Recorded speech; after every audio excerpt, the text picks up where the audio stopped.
On September 5, Vladimir Putin's words that the refusal to negotiate worsens Kyiv's situation were confirmed once again. For the third day in a row, fires have been raging in the Kyiv region, creating an apocalyptic picture. The situation is escalating with each passing hour, and it is becoming obvious that the Ukrainian leadership has found itself in a critical situation. All this is happening literally before our eyes. The fire has engulfed the Kyiv region, turning day into night, and the flames are moving like a living creature. At the same time, a ship carrying cargo from NATO countries sank near Odessa. An atmosphere of panic is in the air. There is real chaos in Ukraine. Deputies of the Verkhovna Rada are desperately declaring an approaching catastrophe. Fiery stripes stretch from Odessa to Sumy, as if someone had drawn fire lines on a map. At the same time, the Russian army is delivering serious blows to Bila Tserkva. It is now 4:29 a.m. Moscow time. With the first strike of the clock, 10 powerful explosions have already sounded. The explanation is simple. There are drone manufacturing plants in Bila Tserkva. Our armed forces have identified these facilities as priority targets, and Girani too have been working on them all morning. The picture is impressive, but this is only the beginning. Russian drones have been attacking Izmail in the Odessa region for almost the entire night. By 2 a.m., at least 30 Russian drones were involved in the operation. The leader of the underground movement, who also reported a temporary shutdown of the Izmail port, is commanding this wave. You can imagine the scene. A loader takes a step toward the ship. And at that moment, the ship sinks right during unloading. It looks like a scene from an action movie. Then came strikes on the positions of foreign mercenaries. Sumy also got it at night.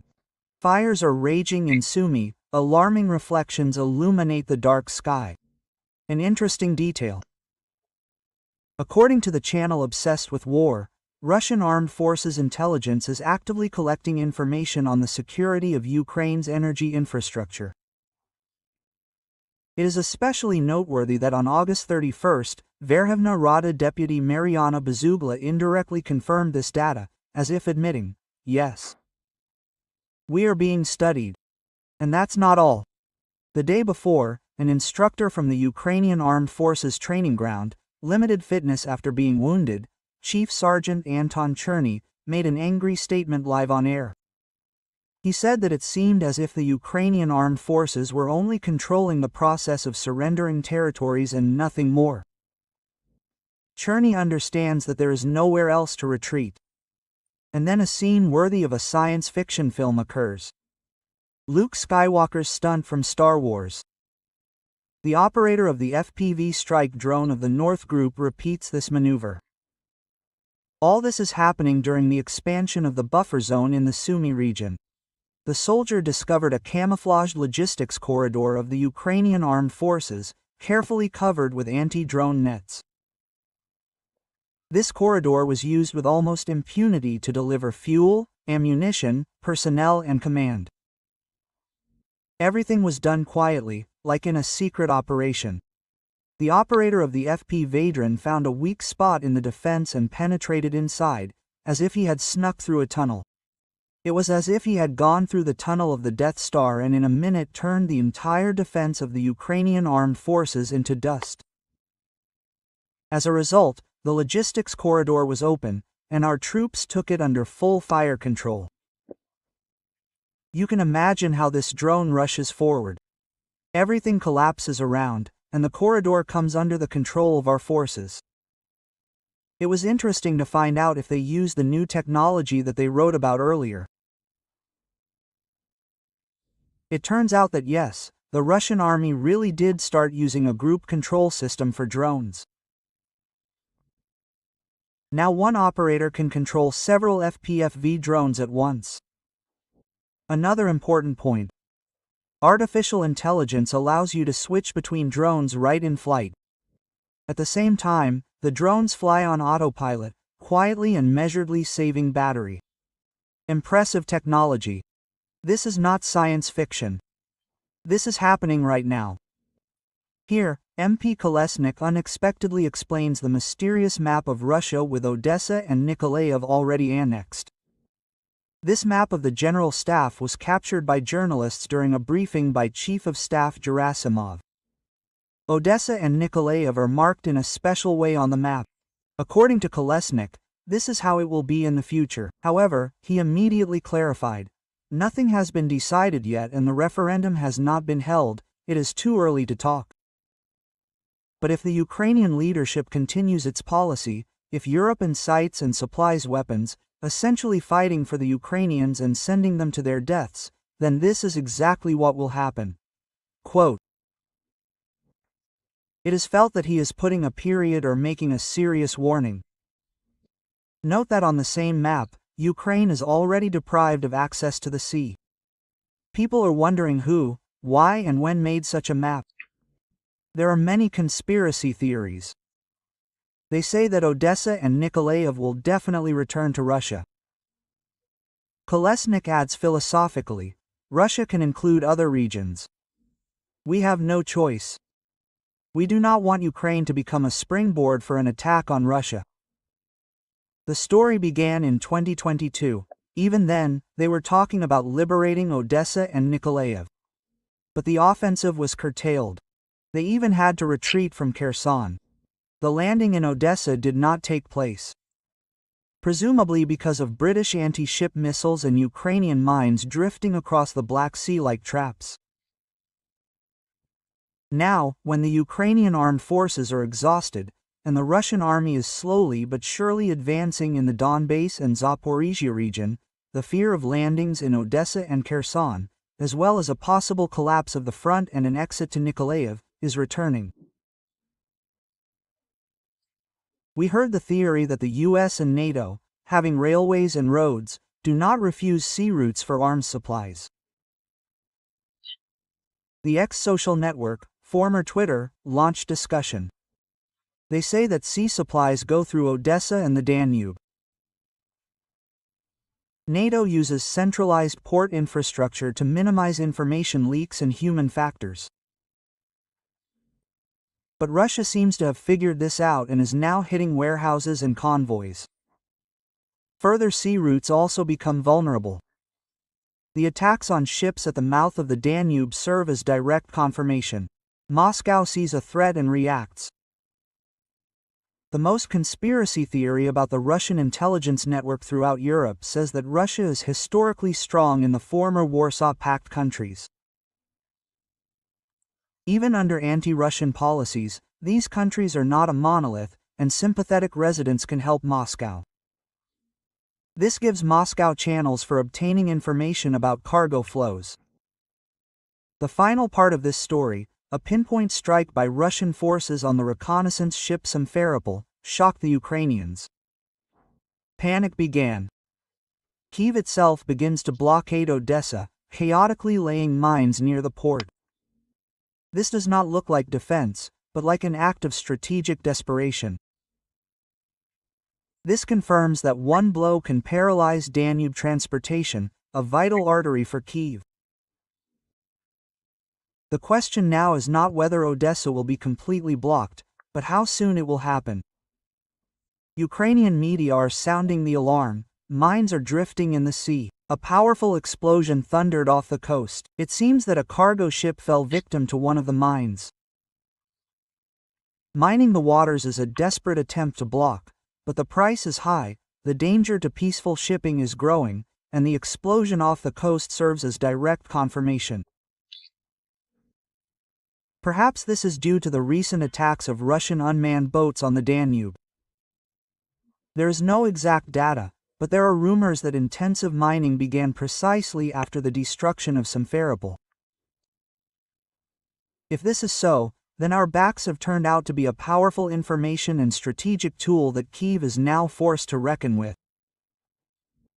By the way, Simferopol was caught not just at the mouth of the Danube, but in the narrowest place, in the Vilkova area in the Odessa region. Russian boats penetrated from the Black Sea through a narrow-sleeved Danube, as if unexpectedly appearing in the frame. This episode can be considered the combat debut of our backs and the beginning of their active use.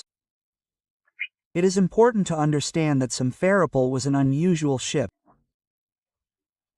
Its main power was the Melchior radio intelligence station of Ukrainian manufacture, modernized with Western antennas. It was used to track our ships in the Black and Azov Seas. The system could detect emissions at a distance of up to 450 kilometers and track up to 200 targets simultaneously, and the Western version has even wider capabilities. Simply put, Simferopol was a key element of Kyiv's intelligence infrastructure, and the strike on it turned out to be more destructive than all expectations.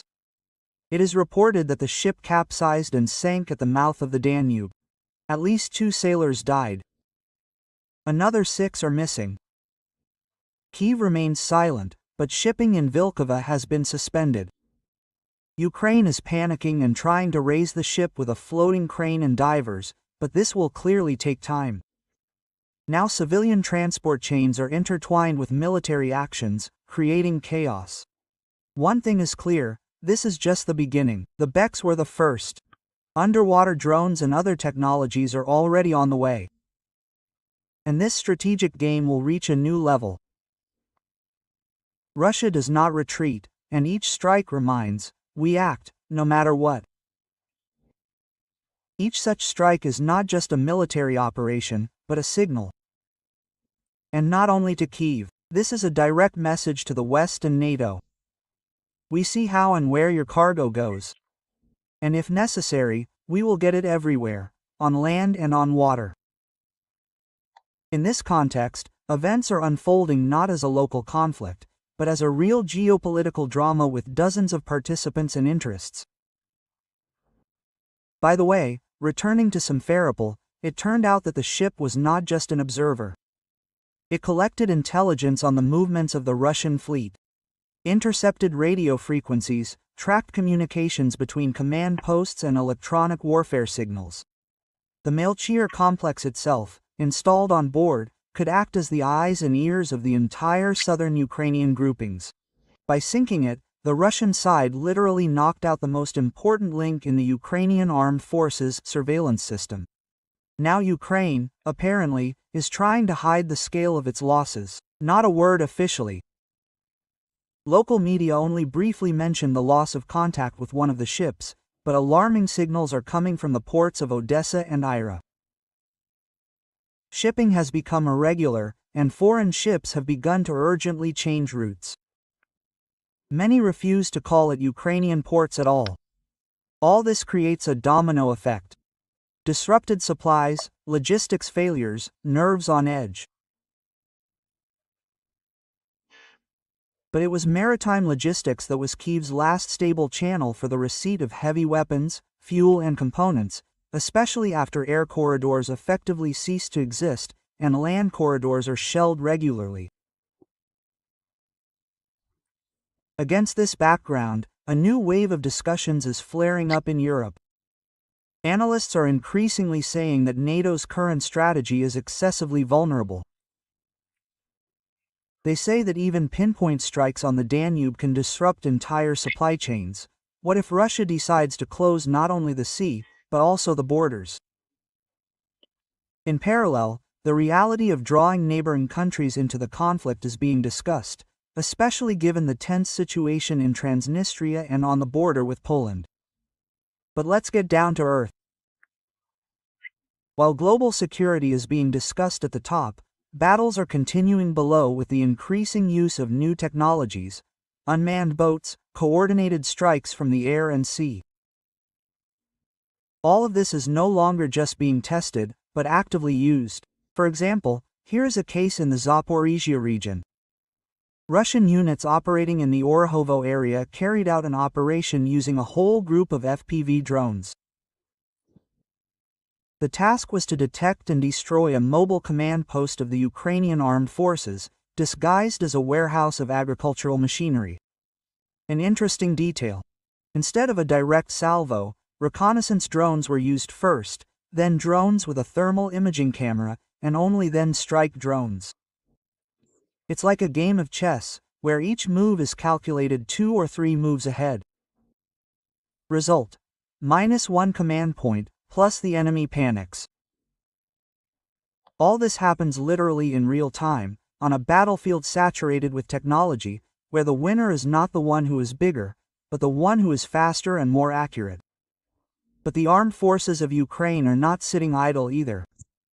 Yesterday, footage appeared of Ukrainians placing dummies of military equipment, fake RAP complexes and even fake anti-aircraft mounts outside cities. All this is done to confuse Russian drones and satellites. It would seem like a clever move, but many of these decoys are given out by the Ukrainians themselves, accidentally posting behind the scenes on TikTok or Telegram. The effect is unexpected. Russia finds the dummies, bypasses them, and then hits real objects when they consider themselves safe. Returning to drones, I will remind you of another important point. Recently, the Russian army has begun to actively use artificial intelligence systems in the control of unmanned vehicles. This gives a serious advantage. For example, there is already confirmation that FPV drones in some cases independently select targets on terrain, based on the parameters and current conditions. Considering that the reaction speed of a machine is higher than that of a person, the effect of a strike before a response is obtained. This drone war is becoming a new reality, and not somewhere far away, but right now before our eyes. It is not only going on for kilometers of territory, but for control over the air, over logistics, over the enemy's ability to coordinate actions. And Ukraine is clearly starting to lose here, at least in a number of areas. Now let's move a little to the west. Judging by the latest reports, the Danube is restless again. Attempts by the Ukrainian side to strengthen the air defense in the area of the port of Reni have been noted.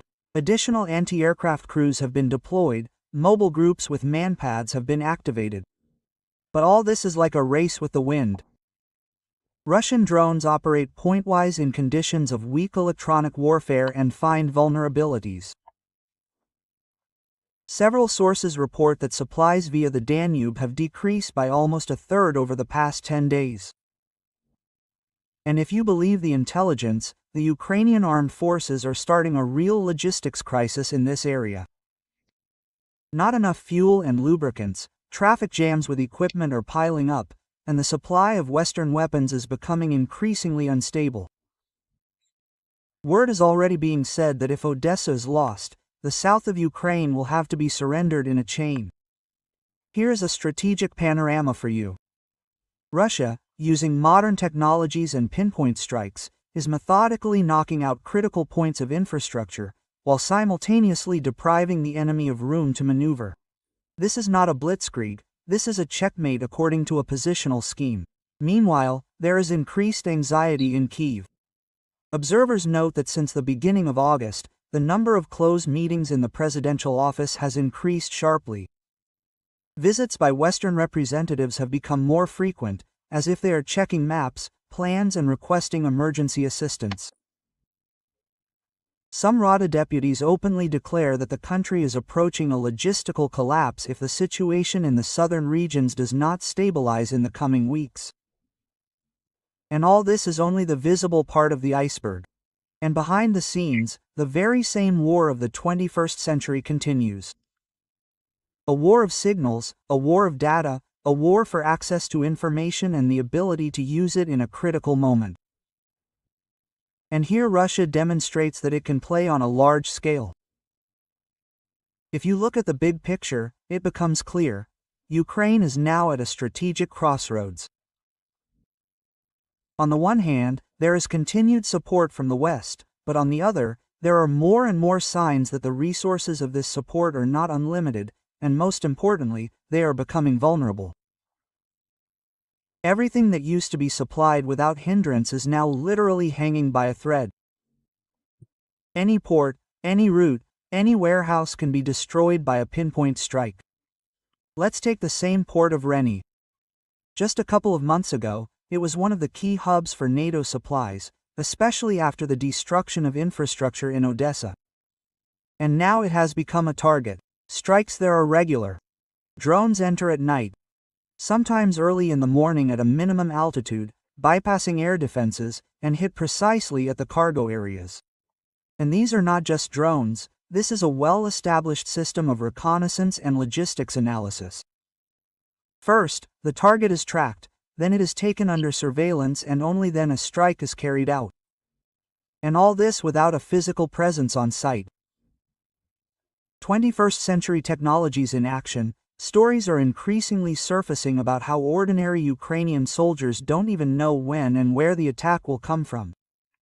We're sitting, waiting, wondering where it will explode, they're reporting from a position near Nikolaev. That is, in fact, this is not a classic war with a front line, but a dynamic, fragmented struggle for control over points.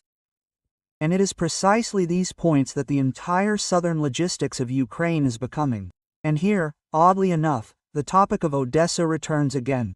At the beginning of the SVO, many expected that the landing would still happen, but it did not happen.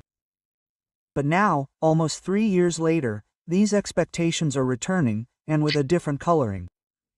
Then it would have been a risky adventure. Now it could be a logical conclusion to the operation to take control of the entire coast.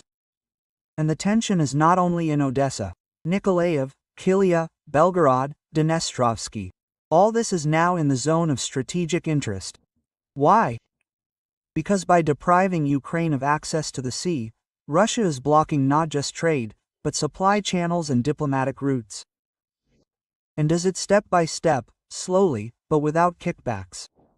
Ukrainian experts themselves say, "We will not withstand Odessa's isolation for more than 2 months. It will be a collapse."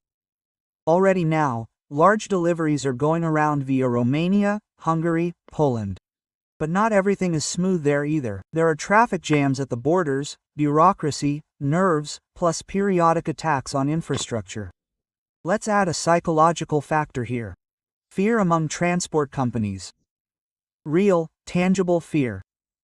After all, if one missile hits a convoy, no one else will go there. And then the question arises, what will happen to Western support? So far, NATO is clearly not ready for direct intervention. There is training, there are deliveries, there is reconnaissance. But not a single country has decided on direct intervention. And Kyiv, it seems, understands this. Therefore, statements are becoming louder. We need weapons not someday, but now.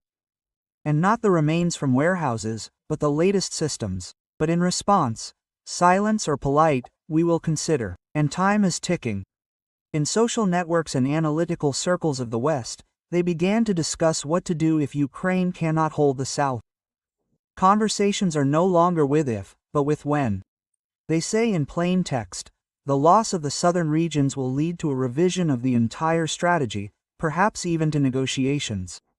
The slowdown in military aid has already begun. And in this sense, Russia's current push strikes are not just military steps, they are part of the pressure on the Western Bloc. Like, think before it's too late, but inside Ukraine, too, everything is unsettled. This can be judged at least by the rhetoric of the deputies.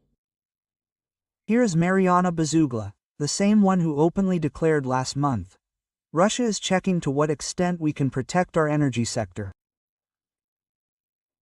Or Anton Cherny, an instructor from the front, who said live on air, we have a feeling that we have been abandoned, we are only controlling the retreat process. This is no longer criticism, this is a cry. People feel that the front is crumbling not in words, but in deeds. In the south, this is especially acute, because while the lines in Donbass are more or less static, then in the south there are movements, the buffer zone is growing, new firing points are appearing, aviation is working more densely. And the main threat is not even an offensive from the sea, but a breakthrough from the inside through sparse areas of defense, where there is simply no one to hold the line. FPV drone operators are now not working alone. One controls several machines at once. They act as a coordinated group, like a flock. Artificial intelligence is increasingly involved in control.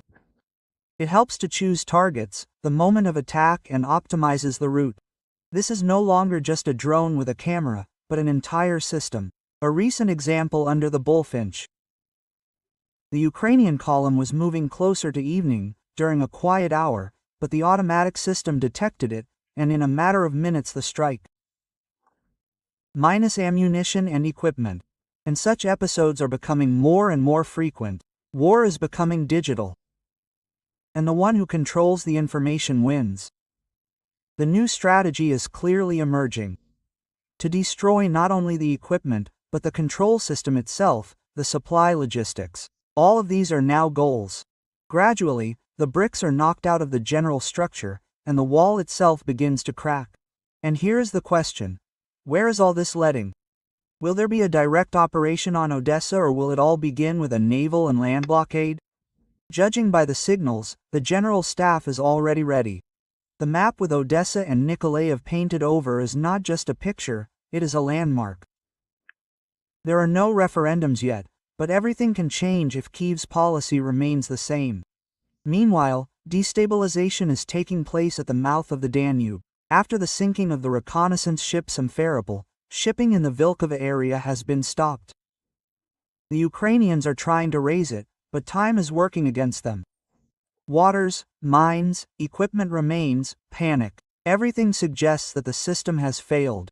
What's next? It's only a matter of time. New strikes, underwater drones, a complete blockade of Odessa. Anything is possible. The new generation of war is already here. And the Russian fleet is showing that it can change the rules without major battles.